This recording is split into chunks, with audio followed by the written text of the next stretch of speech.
নির্বাচন পদ্ধতি হবে পিয়ার সিস্টেমের নির্বাচন। বাংলার জমিনে নির্বাচন হতে পারবে না। এদেশ নিয়ে কেউ ছিনিমিনি করবে, এটা কে হোক আমরা সহ্য করব না, দাঁত ভাঙা জবাব দেব।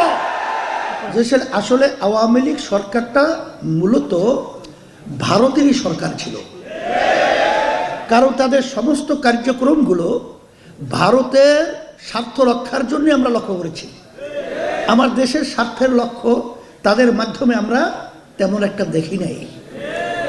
এরপরে বর্তমানে যে চলছে, আমি সেদিনকারও বলেছিলাম, আজকেও বলছি যে বর্তমানে যে অন্তর্বর্তীকালীন সরকার রয়েছে তারা কিন্তু আমাদের এই ছাত্র জনতার অভ্যুত্থান যে 5ই আগস্ট বাংলাদেশে হলো, সেখানে হাজার হাজার মায়ের কোল খালি হলো, হাজার হাজার আমার ভাইয়েরা, আমার ছাত্ররা পঙ্গু হয়ে গেল, চক্ষু হারালো, এখনো মায়ের কান্না বন্ধ হয় নাই।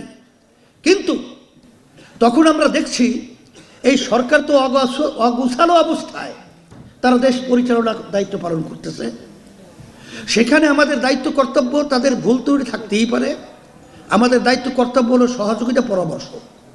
কিন্তু তাদেরকে অস্থিতিশীল করে তারপর তাদের থেকে দাবি আদায় করে নেওয়ার জন্যে এক পর্যায়ে আমি বলবো যে গত ফ্যাসিস্ট সরকার 2024 নির্বাচনে যে প্রকারই হোক তারা কিন্তু সরকার গঠন করে ফেলেছিল। তারা তো 5 বছর মেয়াদে ছিল, কথা ঠিক না? এখন পর্যন্ত 3 মাস 4 মাস যেতে পারে নাই। এর ভিতরে আমাদের যে তাড়াহুড়া, এর মাধ্যমে কিন্তু এই সরকার সুন্দরভাবে দেশ পরিচালনার যে সুস্থভাবে দায়িত্ব পালন করবে, এটা অনেক অংশে কিন্তু আমি বলবো ব্যাহত হয়েছে। এবং এর মাধ্যমে কি হলো, বারবার ফ্যাসিস্টের দোসররা সর্বত্র সব জায়গায় কিন্তু তারা কিন্তু ঘাপটি মেরে বসে আছে। সুযোগ পাবে দেশের সবল মারবে, সেই ছবলই আমাদের দেশকে অশান্তি করার জন্য বিভিন্ন প্রক্রিয়ায় তারা কিন্তু তাণ্ডব চালিয়েছে। আল্লাহর রহমতে তারা কিন্তু তাদের তাণ্ডব বাস্তবায়ন করতে পারে না। এই জন্য আমি বলবো, যারা দেশপ্রেমিক রয়েছেন, সাংবাদিক হোক, প্রশাসনের হোক, রাজনৈতিক হোক, বাংলাদেশের ছাত্র জনগণ হোক, সকলকে মুতাত্তা আহ্বান জানাবো, এদেশ আমার, এদেশে আমি জন্মগ্রহণ করেছি, এদেশ নিয়ে কেউ ছিনিমিনি করবে, এটা কে হোক আমরা সহ্য করবো না, দাঁত ভাঙা জবাব দেব।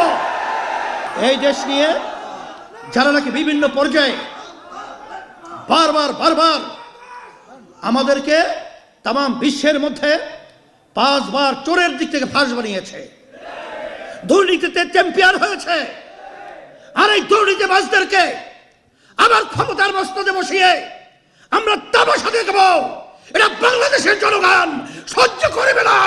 ফ্যাসিস্টদেরকে ক্ষমতা যেতে দেওয়া হবে না। সেই লক্ষ্যে আমি সর্বশ্রেণীর সকলকে আমি আহ্বান জানাচ্ছি, আসেন আমরা সবাই একত্রিত হই এবং সুন্দর দেশ গড়ার জন্যে একমাত্র তার রক্ষা কবচ হলো তার নীতি আদর্শের নাম হলো ইসলাম। আর এই সুন্দর দেশ পরিচালনা করার জন্যে নির্বাচন পদ্ধতি হবে পিয়ার সিস্টেমের নির্বাচন। বাংলার জমিনে নির্বাচন হতে পারবে না।